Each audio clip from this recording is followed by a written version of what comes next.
యేసుక్రీస్తు నామమున మీ అందరికీ నా వందనాలు.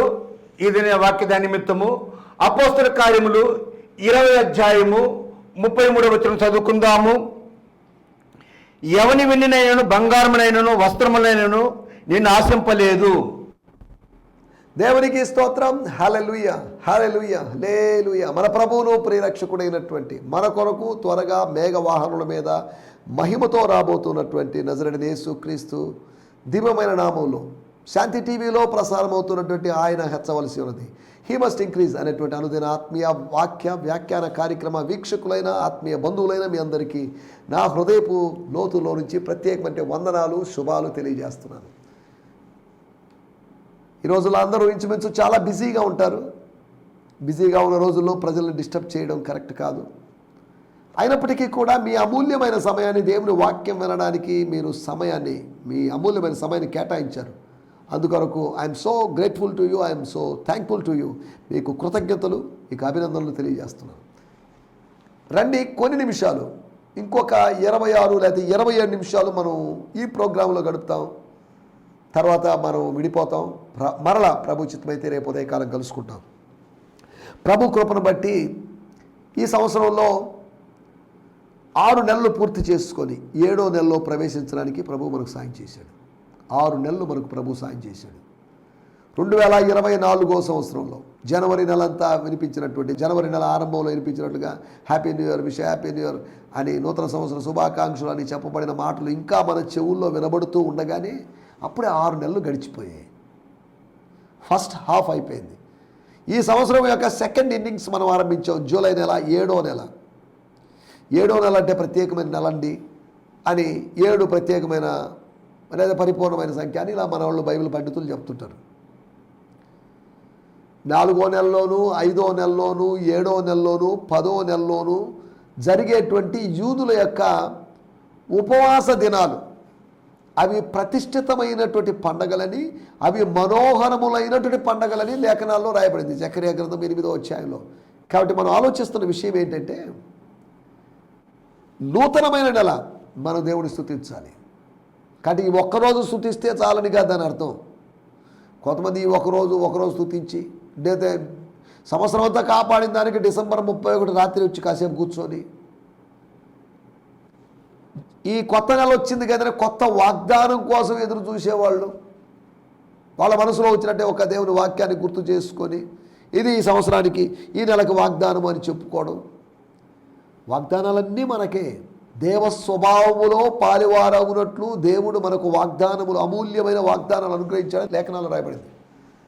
కాబట్టి మనం అర్థం చేసుకోవాల్సిన విషయం, నెలలు, వారాలు, మాసాలు, సంవత్సరాలు అనేవి మనకున్నాయి. కాలాతీత వ్యక్తి అయినటువంటి దేవునికి, కాలముతో సంబంధం లేనటువంటి దేవునికి, నిత్యత్వంలో ఉన్న దేవునికి, the God who is beyond the time, beyond the weeks, days, months and years. The God who lives eternity, he is beyond the time. Kronos అని చెప్పబడినటువంటి సమయానికి అతీతమైనటువంటి, కైరోస్ అని చెప్పబడినటువంటి సమయంలో ఉన్నటువంటి కురియోస్ అయినటువంటి ప్రభు. కాబట్టి మనము ఒకవేళ ఏదో సెలబ్రేషన్ చేసుకోవచ్చు, గత 6 నెలలు కాపాడిన దానికి, 7వ నెలలో ప్రవేశపెట్టిన దానికని. కృతజ్ఞతాభావం ఎప్పుడూ ఉండాలి మన జీవితంలో. కృతజ్ఞతాభావము మరణం వరకు ఉండాల్సిందిగా మనం భావించి మనం ముందుకు సాగాలి. ఎవరి స్తోత్రం. హల్లెలూయా. ఇతరము నాతో పాటు బైబిల్ రీడింగ్ అవి చేయడానికి దేవుజనులు పాస్టర్ డి విజయరత్నం గారు వారు ఉన్నారు. వారిని దేవుడు ఆశీర్వదించి వారిని నూతన సంవత్సరంలో ప్రవేశపెట్టాడు. గత సంవత్సరాలన్నీ దేవుడు కాపాడి ఆరోగ్యము, బలం ఇచ్చి నడిపించాడు. వారు ఈ దినము నూతన సంవత్సరంలో ప్రవేశించారు. ఇలాగా మన వీక్షకుల్లో ఎవరైనా న్యూ ఇయర్లో లేకపోతే నూతన సంవత్సరంలో ప్రవేశించిన వారందరూ ఉంటే వారందరికీ Gideon machine church, Shantinagar, Nellore మరియు గిడియోన్ ఫెలోషిప్ ఇంటర్నేషనల్ నెల్లూరు వారి తరపున శుభాలు తెలియజేస్తున్నాం. ఈ సమయంలో వచ్చిన ప్రార్థన చేసుకొని కార్యక్రమంలో మనం ముందుకు సాగుదాం. పరిశుద్ధమైన మా దేవా, మీకు వందనాలు చెల్లిస్తున్నాం. మాకిచ్చినటువంటి నూతనమైనటువంటి మాసము కొరకే మీకు వందనాలు. గత 6 నెలలు మీరు మమ్మల్ని కాపాడారు, మాకు ఆరోగ్యము, బలము ఇచ్చారు. అందును బట్టి మీకు వందనం చేయిస్తున్నాం. ఈ సమయంలో మీ దాసులు, పెద్దలు పాస్టర్ డి విజయరత్నం గారు వారి ఆయుష్ని మీరు పొడిగించారు. వారికి ఇచ్చిన నూతన సంవత్సరం కొరకే మీకు వందనం చేయిస్తున్నాం. వారు ఇంకా ప్రభా భూమి మీద మీ దయను అనుభవిస్తూ దీర్ఘాయుష్మంతుడై మీ సేవలో ముందుకు సాగలటూ సాయం చేయమని అనుకుంటున్నాం. వారిని వారి కుటుంబాన్ని మీ చేతిలో సమర్పిస్తున్నాం. మరి ముఖ్యంగా నాయన ఈ దినము ఎవరైనా బర్త్డేస్ జరుపుకుంటున్న వాళ్ళు ఎవరైనా ఉన్నట్లయితే వారందరి కొరకు ప్రత్యేకంగా ప్రార్థన చేస్తున్నాం. వారి జీవితాల్లో మీ కార్యము జరిగించండి. అంతేకాకుండా వివాహ వార్షికోత్సవాలు ఈరోజు ఎవరైనా జరుపుకుంటున్నట్లయితే వారి కొరకు ప్రార్థన చేస్తున్నాం. ఈరోజు ఎవరైనా కుటుంబ సభ్యులు ఎవరైనా తమ ప్రియులను పోగొట్టుకొని ఆ జ్ఞాపకాల్లో బాధపడుతున్న వారు ఎవరైనా ఉన్నట్లయితే వారి కొరకు మేము ప్రార్థన చేస్తున్నాం. వారి ప్రతి బాష్ప బిందువును తుడిచివేయండి ప్రభా. మా జీవిత యాత్రలో మేము ఎంతోమందిని కలుసుకుంటుంటాం, విడిపోతుంటాం. ఒకరోజు మేము ఈ లోకం నుంచి విడిచిపోయే పరిస్థితి వస్తుంది. ఒక్కో రోజు గడుస్తున్న కొద్దీ మా మరణానికి మేము సమీపమవుతున్నాం. ఒక్కో రోజు గడుస్తున్న కొద్దీ మీ రాకడకు మేము సమీపమైపోతున్నాం. దినములు కొద్దిగానే ఉన్నవి, దినములు చెడ్డవిగా ఉన్నాయి. కనుక సమయాన్ని పోనివ్వక సద్వినియోగం చేసుకుంటూ ముందుకు సాగడానికి మీరు మాకు సహాయం చేయమని అడుగుతున్నాం. దేవా మీకు వందనాలు చేయిస్తున్నాం. వార్ధక్య బలహీనతలో ఉన్నటువంటి వీక్షకులైన పెద్దవారి కొరకు మేము ప్రార్థన చేస్తున్నాం. బీపీలు షుగర్లతో బాధపడుతూ పెన్షన్ డబ్బులు చాలక కుమారులు సరైన విధానంలో పోషించకుండా ఇలాంటి పరిస్థితిలో ఉండి మెడిసిన్స్కే ఒక్కో మంతు ఒక నెలలో 2,000, 3,000, 4,000, 5,000 ఇలా ఖర్చు పెడుతుంటే మా పెద్దల కొరకు ప్రార్థన చేస్తున్నాం. వారికి దైవికమైన స్వస్థత వారు అనుభవించగలటూ సాయం చేయండి ప్రభా. తండ్రి మీకు వందనాలు చెల్లిస్తున్నాం. తల్లిదండ్రులకు వచ్చేటువంటి పెన్షన్ను కూడా దోచుకొని తల్లిదండ్రులు పట్టించుకునేటువంటి క్రూరమైన కుమారులు కుమార్తెల కొరకు ప్రార్థన చేస్తున్నాం. వారిలో పశ్చాత్తాపం కలిగి వారు తిరిగి రాగలటుకు తల్లిదండ్రులు చక్కగా చూసుకోగలటూ సాయం చేయమని అడుగుతున్నాం. తండ్రి మీకు వందనం చేయిస్తున్నాం. ఈ సమయంలో శాంతి టీవీ కొరకు, శాంతి టీవీ బృందం కొరకు మీ దాసులు చైర్మన్ గారు అయినటువంటి శోభన్ సార్ గారు, వారి కుటుంబం, వారి కుమార్తె ప్రభా మీ దాసులు చేస్తున్నటువంటి పరిచర్యలు మీ చేతిలో సమర్పిస్తున్నాం. మీ దాసుని మీరు బలంగా వాడుకోండి. ఇంకా సువార్తను వేరువేరు ప్రదేశాలకి తీసుకుని వెళ్ళడానికి మీ దాసునికి న్యూ ఐడియాస్ మీరు అనుగ్రహించండి, వనరులు మీరు అనుగ్రహించమని అడుగుతున్నాం. తండ్రి మీకు వందనాలు చేయిస్తున్నాం ప్రభా. యేసయ్యా ఈ నెలలో మా ముందున్నటువంటి మా మందిర వార్షిక కూడికలు 16, 17 తేదీల్లో ఉన్న వార్షిక కూడికలు, అంతేకాకుండా మొన్న జరిగించినటువంటి మందిరంలోని ఉజ్జీవ కూడికను బట్టి మీకు వందనం చేస్తూ మీరు చేస్తున్న ప్రతి మేలును మేము జ్ఞాపకం చేసుకుంటూ సకల ఘనత మహిమ ప్రభావాలు మీకు ఆరోపిస్తూ ఈ సమయంలో మీ వాక్యం ద్వారా మీరు మాతో మాట్లాడమని వేడుకుంటూ యేసు నామములోనే ప్రార్థించడుగుతున్నాం పరమ తండ్రి. ఆమేన్, ఆమేన్, ఆమేన్. దేవుని స్తోత్రం. మరొక పర్యాయం మీకు ప్రత్యేకమైన వందనాలండి. నిన్న మనం దేవుని వాక్యంలోంచి సంఘ పెద్దలు ఎవరోళ్ళు, వాళ్ళ యొక్క డ్యూటీస్ ఏంటి, వాళ్ళు ఏం చేయాలి, లేకపోతే వాళ్ళు అలా ఉండడానికి కారణం ఏంటి, సంఘ పెద్దలని పోస్ట్ ఎవరు పెట్టారు, ఎవరికి వాళ్ళు మేమందరం సంఘ పెద్దలు, సంఘస్థులు అందరూ మేము సంఘ పెద్దలు అవుతూ ఉంటే సంఘ సభ్యులు ఎవరు? కొంతమంది సభ్యులను నడిపించడానికి, వాళ్ళకి గైడెన్స్ ఇవ్వడానికి, వాళ్ళకి మార్గదర్శకులుగా ఉండడానికి దేవుడు కొంతమందిని ఏర్పాటు చేసుకున్నాడు. 1 తిమోతి పత్రిక 3వ అధ్యాయం 1వ వచనంలో రాయబడింది, ఎవరైనా సంఘ అధ్యక్ష పదవిని అపేక్షించిన ఎడల, if anyone want to become a bishop of the church, అనగా సంఘ అధ్యక్షుడు కాగోరితే తప్పేం లేదు. వాడు దొడ్డ పదవిని అపేక్షిస్తున్నాడు, మంచి పదవిని అపేక్షిస్తున్నాడు, తప్పేం లేదు. సంఘ పెద్ద అంటే అదేదో అనవసరమైన బాధ్యత అని కాదు. ఒక కమిటీ మెంబరో లేకపోతే ఒక సెక్రటరీగో దేవుడు మనకిచ్చినటువంటి ఆధిక్యత అది. ఆ ఆధిక్యతను బట్టి మనం ప్రభువుని ఎంతగానో స్తుతించాలి. ఈ సమయంలో మనం వాళ్ళు నియమించబడిన వాళ్ళు, స్వనియామకం జరిగింది కాదు, సొంతంగా నియామకం జరిగింది కాదు.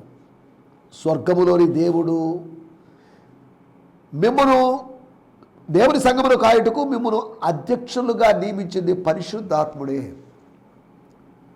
అపోస్తల కార్యము 2వ అధ్యాయంలో దిగినటువంటి పరిశుద్ధాత్మ దేవుడు మన మధ్యలో సంచరిస్తున్న దేవుడు, మరొక ఆదరణకర్త అయిన దేవుడు, యేసుక్రీస్తు స్థానములో యేసుక్రీస్తు యొక్క ఆ ఎంటీనెస్ని ఫిల్ చేయడానికి, ఆ ఖాళీని పూర్తి చేయడానికి వచ్చినటువంటి పారాక్లిటోస్ అని పిలువబడినటువంటి పరిశుద్ధాత్మ దేవుడు. దేవుని స్తోత్రం, హల్లెలూయా. 2000 సంవత్సరాలుగా పరిశుద్ధాత్మ దేవుడు సంచరిస్తూ ఉన్నాడు. 7 దీపస్తంభముల మధ్యలో యేసు సంచరిస్తున్నాడని ప్రకటన గ్రంథంలో మనం చూడగలుగుతున్నాం. పరిశుద్ధాత్ముడు మనలో ఉండి మనలో సంచరిస్తూ ఉన్నాడు. దేవుని ఆత్మ బలపరచడానికి సంచరిస్తున్నాడు. సరే, దేవుని స్తోత్రం. సంఘ పెద్దలు నియమించబడిన వారిని, వారికి ఒక నియామకం ఉందని, they were ordained by the lord. ఎలక్షన్ల ద్వారా వాళ్ళు నియమించబడ్డవారని కాదు, సంఘ పెద్దల ఎలక్షన్ల ద్వారా కాదు. ఈ రోజుల్లో ఎలక్షన్ల ద్వారా, ఎలక్షన్లు లోకంలో ఉంటాయి. సెలక్షన్ అది ఎలక్షన్ కాదు, సెలక్షన్. అది సెలక్షన్ అనేది పలానా ఆయన అయితే బాగుండు, పలానా ఆమె అయితే బాగుండు, పలానా వాళ్ళు అయితే బాగుండు, that's selection. But election is of God. ఎన్నిక అనేది దేవుని ద్వారా, ఎంపిక అనేది మనిషి ద్వారా జరిగేది.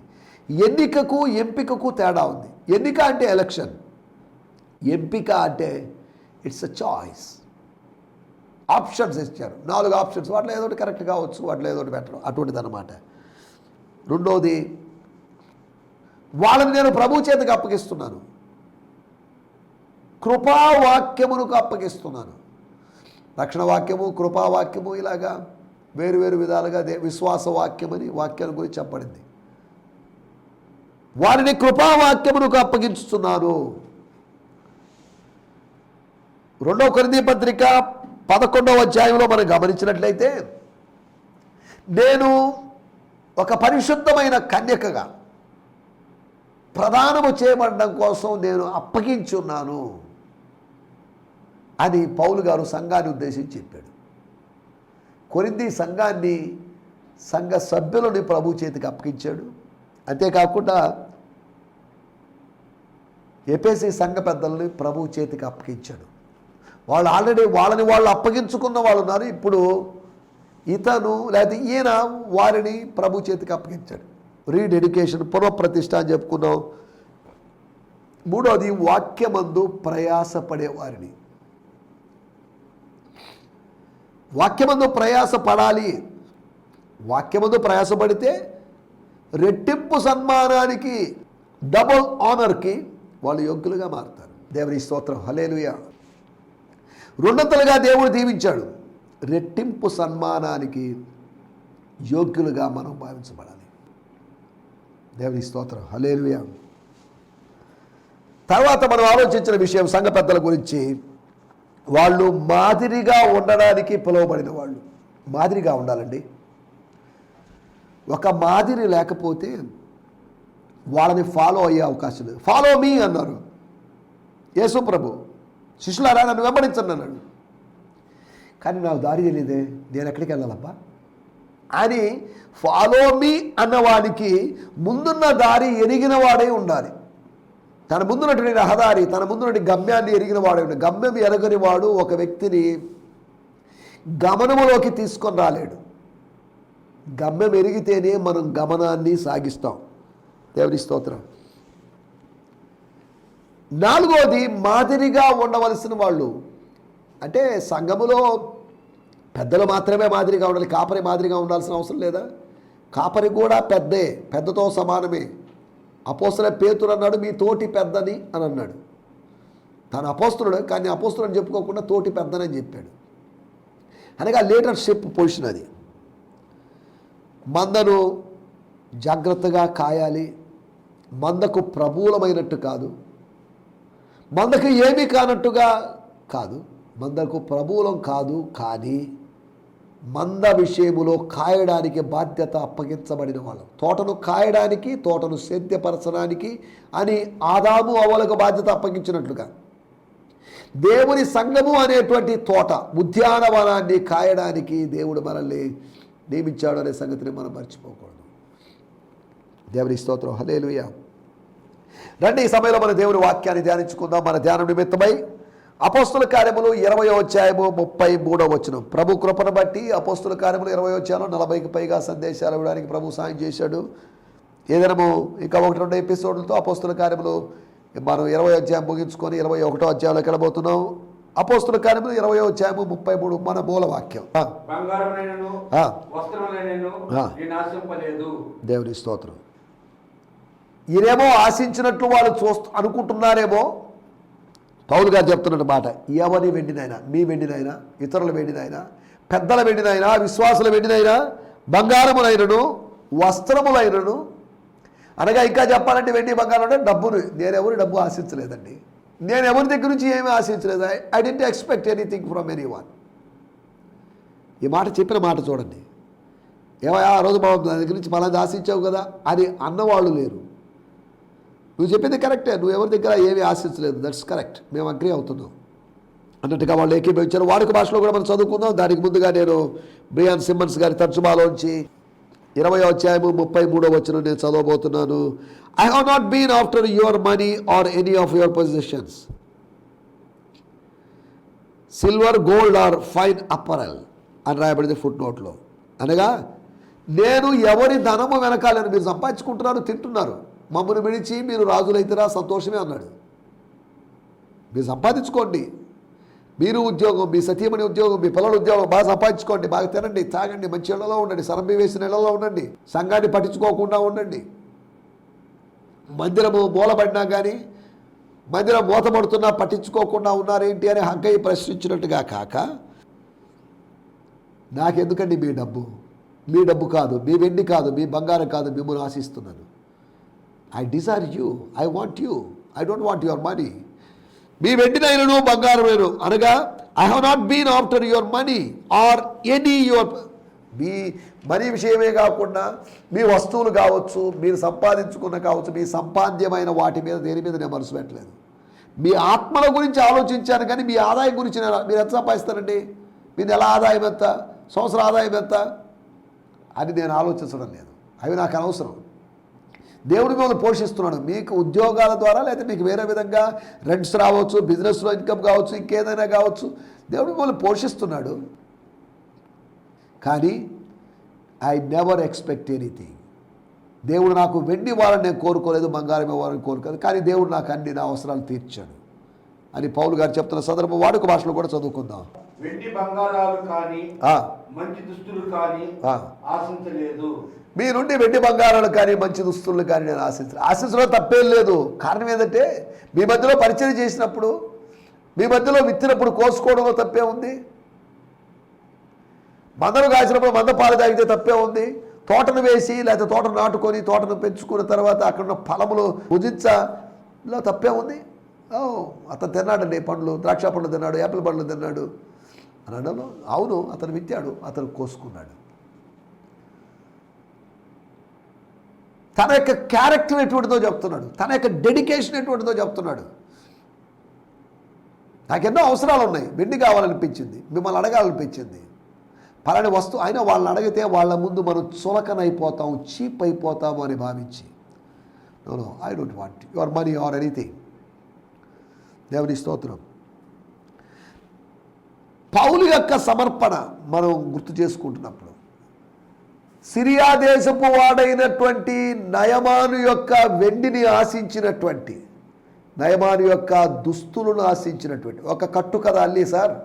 మా గురువుగారు అప్పుడు వద్దన్నాడు, కానీ ఇద్దరు కొత్త శిష్యులు వచ్చారు, వాళ్ళకి డ్రెస్ లేదండి, డ్రెస్ మెటీరియల్ లేదండి, కొద్దిగా మా కోసం కాదండి. సరే ఎవరి కోసమైతే మీ గురువుగారు వద్దన్నాడుగా, మళ్ళీ సరే మనసు మార్చుకున్నారు, అది మంచిదేనండి, ఆయన తీసుకుంటే నాకో తృప్తి. ఒకళ్ళ ఇంటికి వెళ్తే బాధ్యత ఏమండి, అంత దేవుజనుడికి నేను బాగు చేసిన దేవుజనుడికి కనీసం కానుక కూడా ఇవ్వలేకుండా వచ్చావే, అదేం మర్యాద అండి, మన కృతజ్ఞత కలిగి ఉండాలి, బాధ్యత ఎందుకు ఈ తలనొప్పులు, సరే తీసుకోబోరాయన, సరిపోతాయా, ఇంకేమైనా కావాలా? దుస్తులతో వచ్చాడు, దుస్తులను బహుమతిగా ఇద్దామని వచ్చాడు. కానీ ఎలీషా గారు అన్నారు, సారీ సార్ నాకు వద్దండి, దేవుడు మీ దగ్గర తీసుకోవద్దని చెప్పాడు. దేవుడు తీసుకోవద్దన్నప్పుడు మీ దగ్గర నుంచి నేను తీసుకోవడం కరెక్ట్ కాదు. నువ్వు స్వస్థత పొందుండొచ్చు, నువ్వు అన్యజనుడివే, సిరియా దేశపు వ్యక్తివి, నీ దగ్గర నుంచి నేను ఆశించడం తప్పు. చూసారా, అన్యజనుడైన రాజు దగ్గర నుంచి ఏమి ఆశించలేదు. యోహాను పత్రికల్లో రాయబడింది, 2వ యోహానులోను 3వ యోహానులో రాయబడింది, వారు అన్యజనుల దగ్గర ఏమీ తీసుకొనక బయలుదేరి. ఈ రోజుల్లో అన్యజనుల దగ్గరికే, రక్షణ లేని వాళ్ళ దగ్గర వాళ్ళ డబ్బు, వాళ్ళ శపితమైన డబ్బు వైపే చూస్తున్నట్టు ప్రజలు ఉన్నారు, సేవకులు కూడా ఉన్నారు. దేవుడు మనకిస్తాడు. యెహోవా ఈరే. పౌలుకు కూడా దేవుడు యెహోవా ఈరేనే, మనకు యెహోవా ఈరే మనకు అనుగ్రహించేవాడు. ఇట్టి విశ్వాసంలో ఎదగాలి, వెలిచూపు వలన కాదు, విశ్వాసంలో ఎదగాల్సినటువంటి అవసరం ఉంది. వేద జ్ఞానంలో పెరగడం సులభమే, కానీ విశ్వాసంలో పెరగడం కష్టం, దానికి వెల చెల్లించాలి. 4 విషయాలు నేను త్వరగా మీకు జ్ఞాపకం చేస్తాను. మొట్టమొదటి మాట, మొదటి సమయాల గ్రంథము 12వ అధ్యాయము 3వ వచనం. ఇదిగో నేనున్నాను, నేను ఎవరైతే ఎద్దులేని తీసుకుంటున్నా, ఎవరి గార్భనైనా పట్టుకుంటున్నా, ఆ, ఎవరికైనా అన్యాయం చేసిందినా, ఆ, ఎవరినైనా బాధ పెట్టినా, ఆ, ఎవరైతే లంచం పుచ్చుకుంటున్నా, ఆ. అలా చేసిన యెడల యెహోవా సన్నిధిని ఆయన అభిషేకం చేయించిన వాని ఎదుట వాడు నా మీద సాక్ష్యం పలుకోవలను. అప్పుడు నేను మీ ఎదుట దానిని మరణిస్తున్నాను. నేను చాలండి. సమూయేలు గారు కొంతమందితో మాట్లాడుతున్నాడు, ప్రవక్త అయిన సమూయేలు. ఆయన చెప్తున్నాడు, ఏమండి ఇదిగో నేను ఎక్కడ ఉన్నాను, మీ ముందున్నాను, నిజం చెప్పండి, మీరు ఎవరైనా నిరూపించండి, మీలో ఎవరి వద్ద నేను ఎద్దును తీసుకున్నాను, నేను బలి కోసమో లేకపోతే నా ఆహారం కోసమో నేను తీసుకున్నాను? నో. ఎవరి గార్ధబమును గాడిదనైనా పట్టుకున్నాను? నో.